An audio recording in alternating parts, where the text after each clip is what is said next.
Hello everyone. The story I'm going to share today is the origin of no conscience.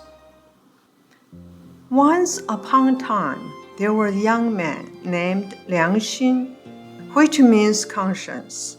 One day, he was fishing in the lake when it suddenly began to rain after the sun had already set. He hadn't even caught a small fish that day, and his clothes were already soaked. So he had no choice but to hang up his fishing nets and plan to go home. Just as he was on his way home, he suddenly heard a sound of a splash in the water. "It's a fish," he thought. So he cast up the nets again and pulled them out. To his surprise, he had really caught a big fish, weighing more than 10 pounds. Lianxin was very happy and went home, carrying big fish on his back. At home, when entering the door, he shouted, "Mom, turn on the fire to boil the fish." The mother had been hungry for a day, but when she saw the fish, she shouted in surprise, "Oh my God, this is the wine carp over there.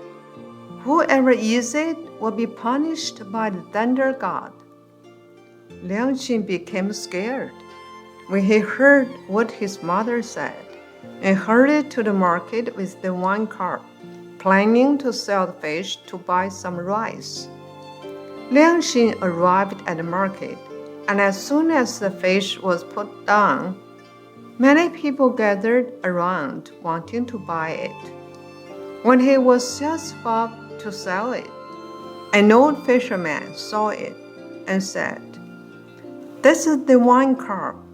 Whoever eats it will be guilty." Upon hearing this, no one dared to buy it. Liangxin had no choice but to take the wine carp home. Liangxin's mother put the fish into a large tank. After a while, Liangxin was so hungry that he picked up a kitchen knife and began sharpening it. Upon seeing this, the divine carp started talking, saying, "Brother Liangxin, don't kill me. I will give you whatever you want." Liangxin was shocked. When he saw that there was no one around, he wondered where the voice had come from. He looked at the carp again and saw that the carp's mouth was open. "It must have been the fish talking to me," he thought, and thus replied, "Well, if you can give me 1,000 copper coins every day, that is enough to support my life, and I won't kill you."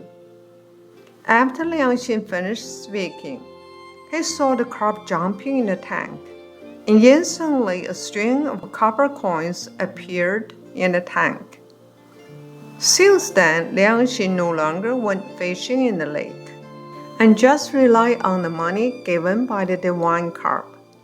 A year had passed, and Liangxin thought, "The money I got from the carp is only enough to maintain my life, and I cannot gather any savings." So one day, Liangxin started to sharpen the knife again. The carp again said the same thing. "Brother Liangxin, don't kill me. I will give you whatever you want." Liangxin said, "Yes, I will not kill you if you give me 2 ringgits every day."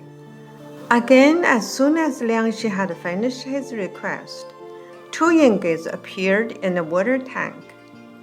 Since then, Liangxin got 2 ringgits from the carp every day. 3 years later, Liangxin had built a luxury house and had become a wealthy family in the local area. One day, Liangxin came to a small town and saw some people looking at the imperial poster that said, "The emperor's daughter is in severe abdominal pain, and she can only get recovered if she eats the divine carp. Whoever can offer the carpfish will be the son-in-law of the emperor." Upon reading the imperial poster, Liangxin thought this was a great opportunity. His mother advised him not to do this, but he didn't listen at all. He had the cart put the wine cup together with the water tank and entered the capital that night. The emperor was very happy when he heard about it, so he sent his ministers to pick up the water tank. One minister opened the water tank, and the emperor and all ministers saw that there was neither fish nor water in it. The emperor got very angry, and Liangxin was sentenced to death for the guilt of cheating the emperor. It turned out that when the minister went to take the water tank, the divine carp saw that Liangxin was ungrateful, had no kind thoughts, and was completely hopeless, so the carp took water to the East Sea of China. Therefore, there is a saying, being with no conscience is going against heavenly law, has been left to the world. This story reminds us what people often say, contented people are happy forever. This really makes sense.